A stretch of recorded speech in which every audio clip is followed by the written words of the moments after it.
Freud, em sua obra, descreve as fases psicossexuais pelas quais o indivíduo passa ao longo do seu desenvolvimento físico e mental. Ele foi duramente criticado quando divulgou sua teoria, por afirmar que as crianças tinham sexualidade. Mas o diabo não é tão feio como o pintam. O que Freud afirma é que, na medida em que a criança amadurece, ela vai desejando coisas diferentes e também vai encontrando formas diferentes de gratificar esses desejos. Há um misto de necessidades fisiológicas, descobertas e fantasias na psique infantil e não a sexualidade que existe no adulto. Vejamos.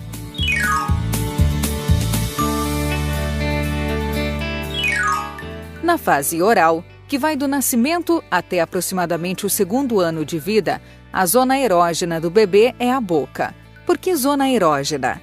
Porque é a área na qual se concentram as necessidades do bebê e suas gratificações. Simples assim, não tem nada a ver com a sexualidade do adulto. As necessidades básicas do bebê são a sede e a fome. Então, ao receber alimento, essas tensões são aliviadas.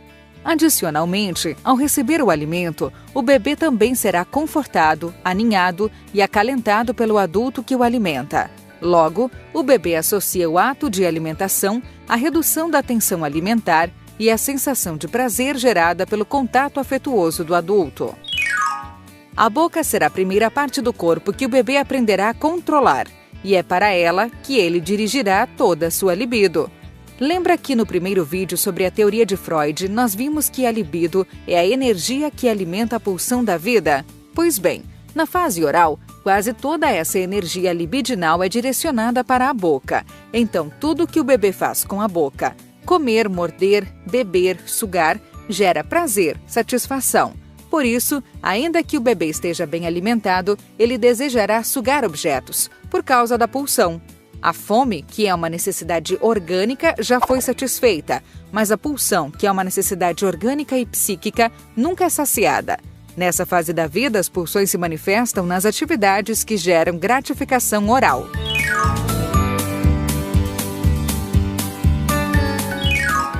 Entre os 2 e os 4 anos, a criança passa pela fase anal.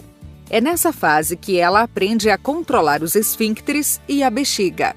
A expulsão das fezes pelo ânus gera prazer, mas a criança também pode sentir prazer em reter as fezes, o que cria uma espécie de conflito. Por um lado, eliminar as fezes é prazeroso. Por outro lado, existe a necessidade social de controlar essa eliminação até chegar ao local adequado. Esse é um dos primeiros conflitos entre o indivíduo e as exigências da vida social que a criança experimenta.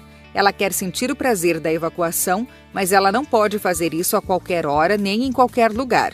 Ao mesmo tempo, a criança percebe que quanto mais controle fisiológico ela adquire, mais ela é elogiada pelos adultos. Então, se por um lado é prazeroso evacuar, também é prazeroso reter.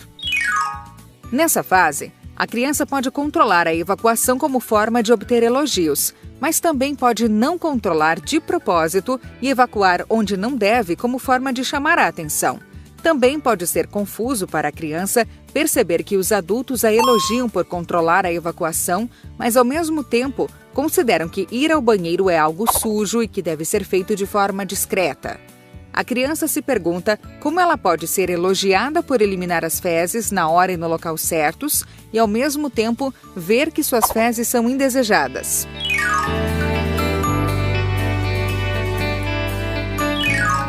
Por volta dos 4 anos, tem início a fase fálica.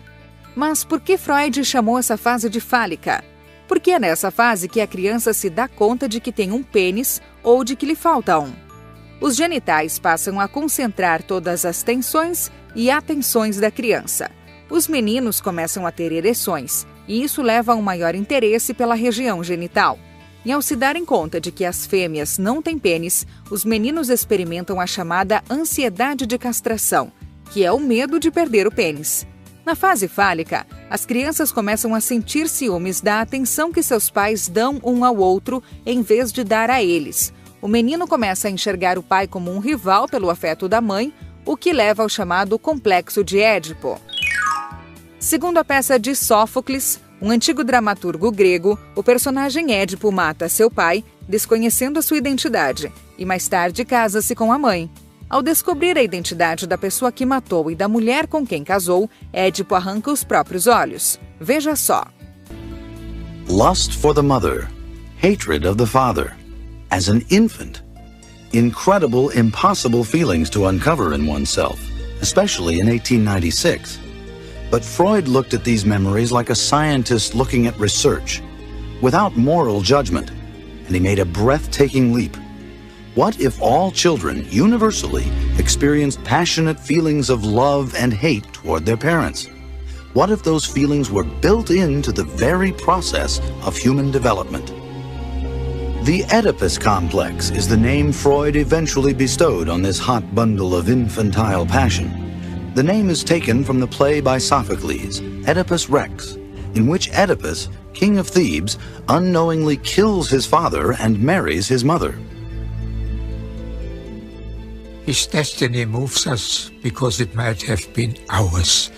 It is the fate of all of us, perhaps to direct our first sexual impulse towards our mother, and our first hatred and murderous wish against our father. Our dreams convince us that that is so. Sigmund Freud. Freud's ideas, not surprisingly, were greeted with derision. Really face the fact that a child had sexual feelings and could have them for a parent. That was so radical in his time. Well, there was, of course, a lot of jealousy and resentment against his theories. If you tell people that your son wants to marry his mother, this is resented by many fathers. Para Freud, no complexo de Édipo, que emerge na fase fálica, o menino fantasia matar o pai e casar-se com a mãe. Ao mesmo tempo, ele acredita que seu pai também o vê como rival e que, por isso, ele poderá ser castrado pelo pai e ficar inofensivo. Freud chamou esse sentimento de ansiedade de castração. Para tornar tudo mais complicado, o menino ainda quer a atenção e o amor do pai, então enxerga a mãe como uma rival. Segundo Freud, o amor e o temor por ambos os pais, a ansiedade de castração e o desejo pela mãe são conflitos que nunca poderão ser resolvidos por completo. Então, são recalcados. Ou seja, ainda na infância, todo esse complexo é descartado para o inconsciente, evitando que ele apareça e que a criança pense ou reflita a respeito dele. Reprimir o complexo de Édipo é uma das primeiras tarefas do superego, a estrutura psíquica que já estudamos nos vídeos anteriores.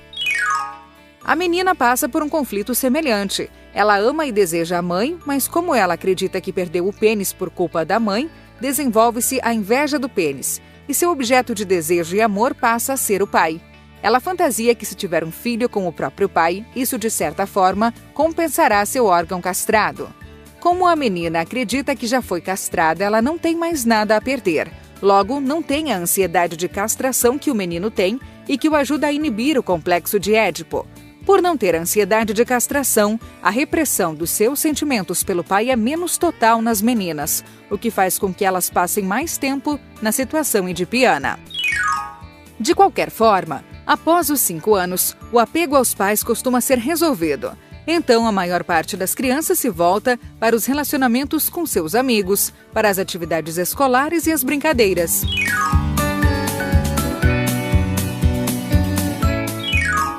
Entre os 5 anos e o início da puberdade, que costuma vir lá pelos 12 anos, a criança está no período de latência, ou seja, um período no qual os desejos sexuais não resolvidos na fase anterior são reprimidos pelo superego.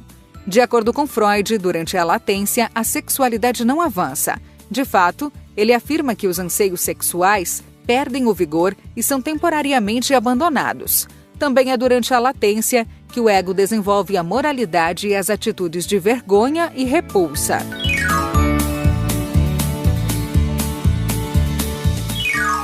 Com o início da puberdade, começa a fase genital, quando a libido retorna aos órgãos genitais. Nesse período, os indivíduos já estão cientes de suas diferenças sexuais e buscam formas de satisfazer suas necessidades eróticas. É na fase genital que o desejo sexual torna-se adulto.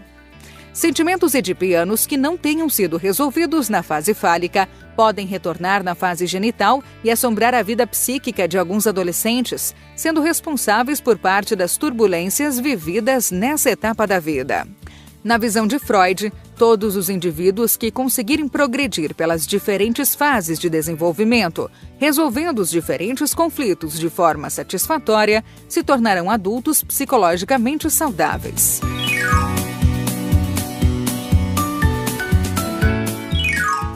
A fixação é o que ocorre quando uma pessoa não consegue avançar normalmente de uma fase para outra, permanecendo muito envolvida com formas de gratificação mais simples ou infantis. Pessoas que fumam demais, comem demais ou mascam muito chiclete podem ter fixação parcial na fase oral, ou seja, sua maturação psicológica pode não ter sido completa. O mesmo pode ser dito das pessoas viciadas em fofoca. Já as pessoas obcecadas por ordem, parcimônia e obstinação podem ter sofrido experiências difíceis durante a fase anal, resultando em uma fixação por limpeza e organização. Isso não quer dizer que o adulto não pode gostar de ordem nem mascar chiclete, o problema está nos comportamentos exagerados. Por falar nisso, no próximo vídeo, vamos conhecer a diferenciação que a psicanálise faz entre neurose e psicose. Eu vejo você!